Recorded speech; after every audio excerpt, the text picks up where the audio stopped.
Today we are going to look at selecting components for building a system.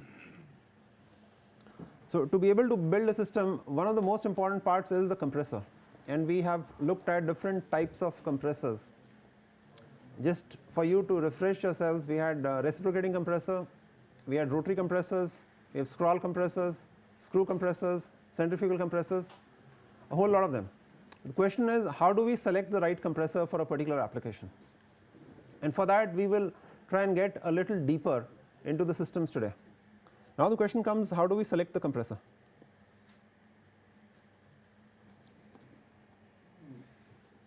So the first thing is, from our application we will know what is the cooling capacity we were targeting. So we will make a list of these parameters: cooling capacity, then we look at the evaporating temperature, condensing temperature, suction superheat, and subcooling. Now if all of this is not clear, then we will make some assumptions around them, and then we will have a target EER. So right in the beginning we will know we are designing a system for high efficiency, or we are designing a system just to meet the basic cooling need for a short duration. So in one case cost could be a consideration. You look for a low cost system, minimizing the heat exchanger sizes, looking at low cost components. Maybe you will use a capillary, not an expansion valve, and all those things. Now energy efficiency ratio is another term. Are you familiar with energy efficiency ratio? Have you encountered this in your previous courses? So we can use energy efficiency ratio to define the conversion of electrical power into cooling. So it is a pure dimensionless ratio. Earlier when the British thermal unit systems were used, then it was BTU per hour per watt. So one talked about an EER of 10, 11, 12. So those were not dimensionless numbers. But if you look at the SI system, then it is watt per watt. So we have cooling expressed in watts, and we have power consumption in watts. Now this energy efficiency ratio is different from the coefficient of performance. When you look at coefficient of performance, we are looking at work done by the compressor, on the compressor, work done on the compressor to pump the refrigerant. Whereas here we are talking about the total electrical power. So the motor inefficiency is included in the energy efficiency term, and this is increasingly used because of the use of hermetically sealed compressors and the ability to independently verify. It would be very hard to differentiate electrical power input from the work done on the compressor. So for that reason we use energy efficiency ratio. And again, looking at numbers, so a system with an energy efficiency ratio of 3 watt per watt and above is considered among the efficient systems.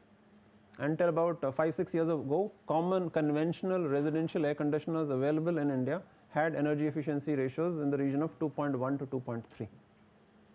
So before the labeling regime came in place, there was very little focus in design on higher efficiency systems. It was purely designing it for high cooling and minimum cost. Now this term energy efficiency ratio can be used for both. It can be used for the complete system, and it can be used for the compressor. Since we are looking at selecting a compressor, our attention here will be more on the compressor selection. We can look at it for the air conditioner, we can look at it for the compressor. So when we are selecting a compressor, we will compare them at certain conditions. Now what are those conditions? So the American Refrigeration Institute has defined a set of conditions, and those conditions are 7.2, 54.4, 8.3 and 11.1 for air conditioning systems.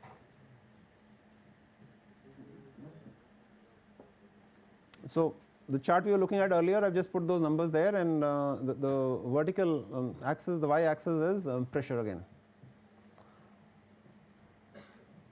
So when we look for efficient systems, we will begin with selecting a compressor that has a higher efficiency at the rating conditions. And this is easy because all we need to do is refer to the compressor catalog, or we look at a compressor selection software, which most leading manufacturers today provide. So we put in our conditions, and we can compare and make the choice of the compressor.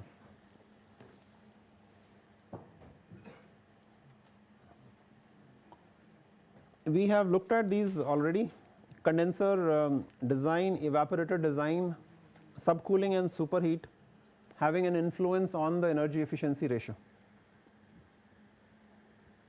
So when we are designing a system, we will make choices based on improving or increasing depending on what is the objective. If the objective is low cost, we will operate at a higher temperature difference between evaporator and condenser. and if the objective is to have an efficient system, we will reduce the temperature difference between the condensing temperature and the evaporating temperature. Again, there is an opportunity for increasing subcooling for high efficiency, and superheat is something we do not have much of a choice. It is more to do with reliability. So, we would want a superheat such that the compressor does not have any droplets entering the suction. So, we want to ensure that compression happens in the pure vapor phase.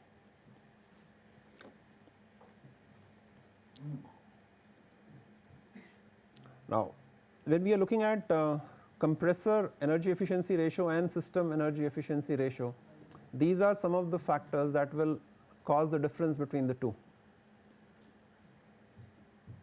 So, I want to go back to the previous slide first. Even before that, we looked at compressor performance rating conditions. So, let us say a compressor has an energy efficiency ratio of 3.5 at these conditions, right. Now, these are conditions at which a catalog is prepared or a manufacturer makes available information so that it is easy to select, market and compare. When we are looking at a system, we are going to look at actual condensing temperatures. So, we were going to be moving the number away from what the compressor manufacturer has published. We could be taking it upwards or we could be bringing it downwards, depending on whether it is a cost focused design or it is a performance focused design. And when I say performance, means getting the highest energy efficiency ratio. Similarly, there is a subcooling number that is defined in the rating condition. We could choose to be below this or above this, and the need to be attentive to this is the system EER will be different. So, when we reduce the condensing temperature to 50 or 51, this is normally done. From 54.4 we bring it down to 51. What are we doing? We are taking the energy efficiency ratio of the compressor at that operating point to a number much above at what is at the rating condition. So, if it is 3.5, we would take it to 3.7. So, that is a major benefit. Now, we have that benefit in our pocket. Now, what happens to the system energy efficiency ratio? Does it straight away go up? The answer is no, because you are going to have these add on factors. So, we would have selected a fan that would be used for cooling the condenser if it is an air cooled condenser. We would use another fan which would circulate air in the occupied space. Again, keep in mind I am talking about comfort systems here. So, you have a fan which is typically, if you look at a residential split air conditioner, there is a small fan that is taking air from the room and throwing it back into the room. It is consuming a certain amount of power. That power is in addition to the power consumed by the compressor. So, that will be added to the equation. So, the equation that you shared with me, if we start putting some numbers to it, we would have compressor power, we would have evaporator fan motor power, we would have condenser fan motor power.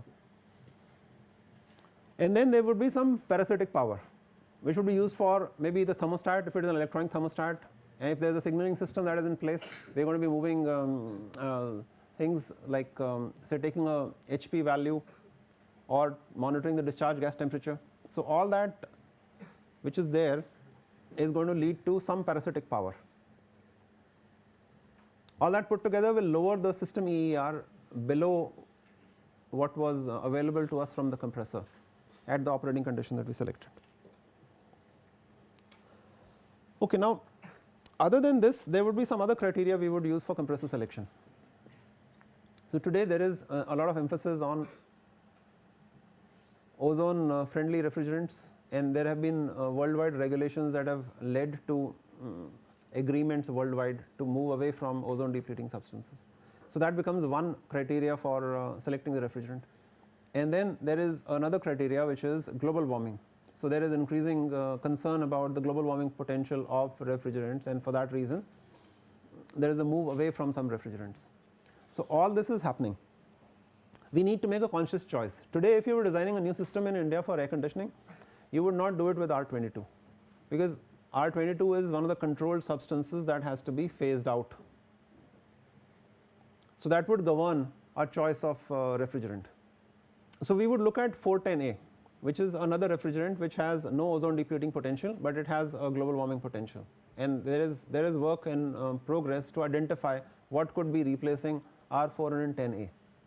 So, making design choices for systems would mean, firstly we would make the choice of the refrigerant, because that governs what compressor we will choose, what thermostatic expansion valve we will choose, what kind of heat exchangers, what will go into the circuit design of heat exchangers, what kind of distributor, filter dryer, all that is very interrelated, and more because the lubricants that are useful with the newer refrigerants are of a different type. Mineral oils were used well with R12 and R22, and there were less concerns on the refrigerant picking up moisture from the system.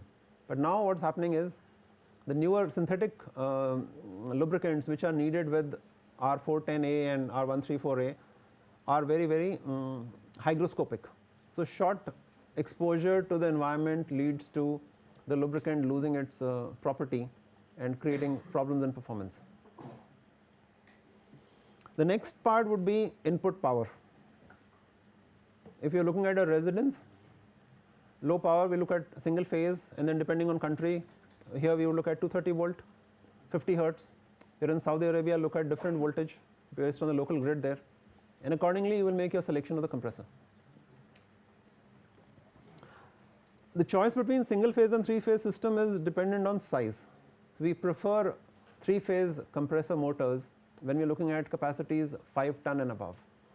3 ton, it is both options are available. If you want lower current, you don't want to load the grid asymmetrically, then you would opt for a 3-phase system, even for a 3 ton system. And then it also is governed by what is available.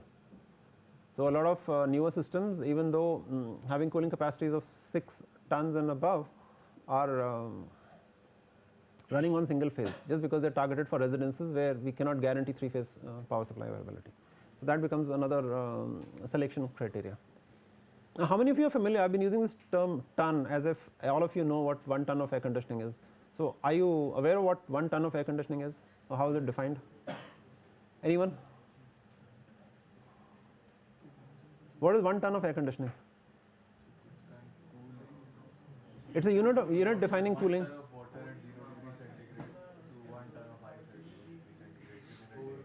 Yeah, perfect. That's it. Yeah. So it's a rate of cooling, and this is how it is defined. At 0 degrees centigrade, what would it take to remove heat such that 1 ton of water gets converted to 1 ton of ice? Thank you. So then you can convert that into different units. So 1 ton would correspond to some kilocalories per hour. How much is it? 3024, or and not necessary to remember, right? You don't have to have it by heart. It's more that if I'm practicing, I would have these numbers handy. Otherwise, you can always look up a book and do the conversion.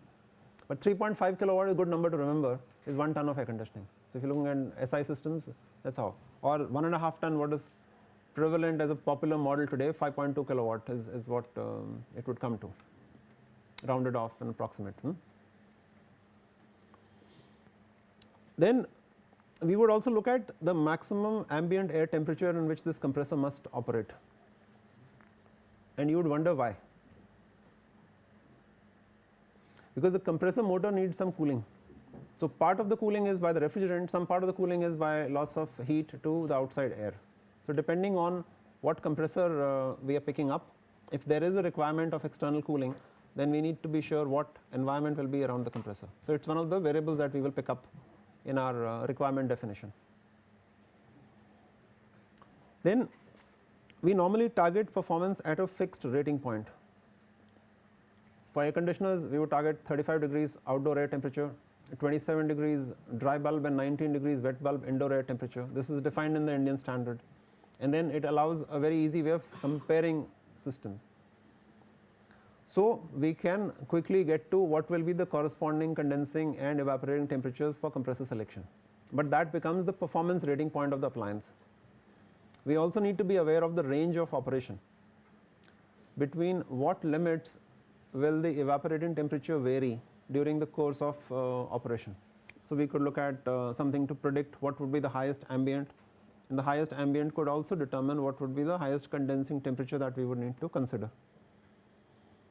Then in design, we always like to put in some factors of safety. So when we test a system with a new condenser in a lab, the heat transfer is as designed, maybe perhaps a little better, but very soon there will be a time when there will be dust from the environment, there will be some clogging happening, and that will have a detrimental effect on the condenser. So all these will lead to the compressor having to work at a certain point higher than what it is tested at the performance rating point. So one thing we know for sure is 35 is not the ambient temperature all the time. We have looked at 43, 46, In some parts of India, temperature is going to 50 for short durations. So if we make a system, we would not want a customer to call that when the temperature outside is the highest, the compressor has tripped, and a service engineer is running to find out what happened. And all that happened was the compressor wasn't tested for that condition. So we will put in that condition, and then we will put in a factor. So if we are going to see exposure of 50 degrees centigrade for 1 hour maximum in India, we may want to test it at 50 with the condenser partially blocked, so that we guarantee performance. And for that reason, we would up the compressor max temperature limit, the max condensing temperature against which it needs to operate. The compressor manufacturers continually work on this, and they assess what most customers are likely to encounter, and therefore they put in buffers. So compressors which are tested for performance at 55 or 54.5 would typically be tested for adverse operating conditions up to 68 degrees centigrade condensing temperature. And then there is the issue of evaporating temperatures. So while condensing temperature the risk was going high, in the evaporator the risk is going low.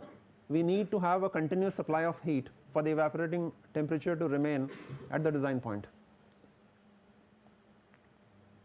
How do we ensure that? Yeah, right. But in even when we have control systems, we normally have seen clogged filters. So just like what was happening in the condenser, there was a lower heat transfer than designed. Similarly, that happens in the evaporator, but in the evaporator the temperature would go lower because there is not enough heat transfer happening. So we are stretching the compressor from its design condition to an aggressive condition in which it should operate. And at the design stage, we need to upfront define it so that we are not having to do the rework of coming back to the compressor selection again. So we will put in a number which would estimate what can happen. And then there are also tests that happen for an appliance to prove that it will operate reliably, even if the coil is choked or there is no airflow happening. And even the Indian standard, for example, defines a condition where you choke the total airflow that is going into the appliance, it gets covered with ice, and still the compressor is expected to perform. So that leads to us defining an operating envelope for the compressor, the maximum and minimum temperature limits within which it should operate. Now when I say temperature, continue to relate to the pressure part as well, because under saturation conditions both are interrelated. Then we would have some concerns on noise. So consumer preferences have changed. Earlier it was enough to get cooling, today it is necessary that not only should it cool well, it should be silent. So compressor noise contributes significantly if it is a window or a split wall system, whereas if the outdoor unit is outside, then we may have lesser concerns about noise, but we still will have concerns about what is the maximum accepted noise for reasons of standards, for not disturbing the neighbors. For that reason, we will put that as a factor. So this is what a typical operating envelope for a compressor looks like. We have evaporating temperature as one criteria on the x-axis, and we have the condensing temperature. So you can see a compressor has a pretty wide operating envelope. We can go down to minus, now this is not standard for all, but I am talking about a particular compressor, can go down to temperatures below minus 25, on the higher side can go to 12.5 on the evaporating side, and condensing can go right up to 68. And then you will see these two lines. Now what these two lines represent is the superheat. So when you are looking at the refrigeration system cycle, we are looking at a certain superheat. Now when that superheat goes up, the discharge temperature goes up, and that compromises the operating envelope. And the reason this gets compromised is the metallurgy limit. After a certain temperature and pressure combination, the compressor wear characteristics will change, it may have seizures, and for that reason we need to keep the limits clearly well defined. And during our design we must prove that under no conditions will the safety controls allow the compressor to go into those zones. We talk so much about the compressor also because it is a very expensive part of the refrigeration system design. If we put the entire system cost together, close to 35-40% would be just the compressor. So we do a lot in design to make sure that once we have selected the right compressor, we also make sure it lasts for its life. And typical compressor life is 10 to 12 years in a residential application.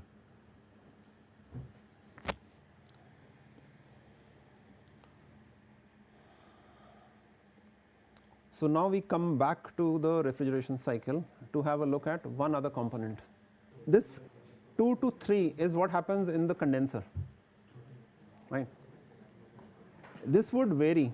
So we would see this line move up when the temperature goes up, when the condenser gets clogged, when there is overloading in the compressor because of more heat transfer in the evaporator. All those reasons, in a real system this would be a varying line. Also, while we try and compare this with the inverse Carnot cycle, you need to remember that we are rejecting heat to ambient air at 35, but we are having the refrigerant at 55, 50, 51.